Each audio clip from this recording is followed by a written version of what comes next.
Míro, přes nepovedenou třetí třetinu budete asi s výsledkem 3-2 spokojení nakonec. Tak určitě, my jsme hlavně vstupovali do toho zápasu, že chceme vyhrát nebo bodovat a 3 body jsou lepší. No. Jak moc vám pomohl šťastný gól v úvodu utkání? Tak určitě, tak vždycky dodá první gól, jak má trošku navrch, ale my jsme se pak postupem zápasu zbytečně zatáhli a čekali jsme, co Sparta sama provede.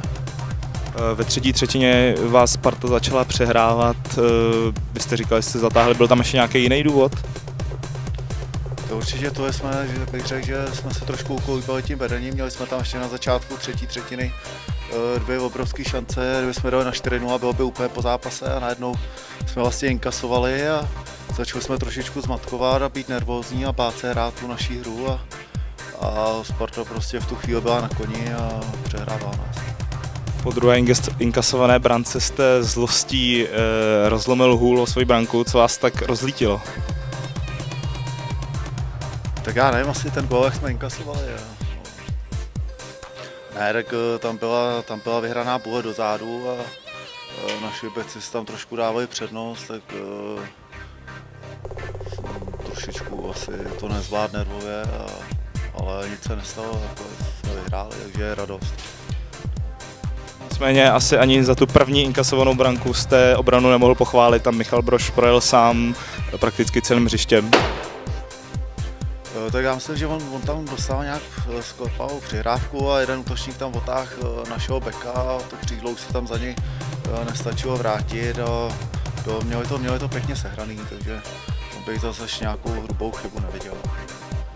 Další výhra vás zase trošičku přiblížila šestce. Jaký jsou vůbec teďka myšlenky v slavistické kabině?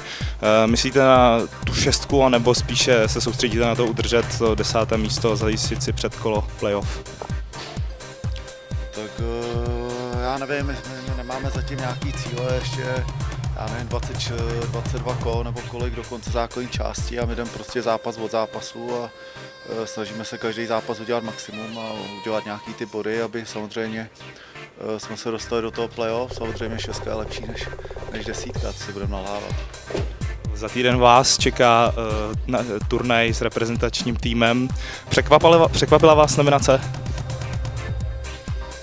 Tak abych byl upřímnej, tak doufal jsem v ní, ale doufal jsem v ní pokaždý, když ta nominace je, takže někdy jsem zklamaný, někdy jsem šťastný a to k tomu patří a rozhodně vracím se vlastně po roce a půl do nároďáků a chci tam předvést ty výkony, který podám ve Slavii.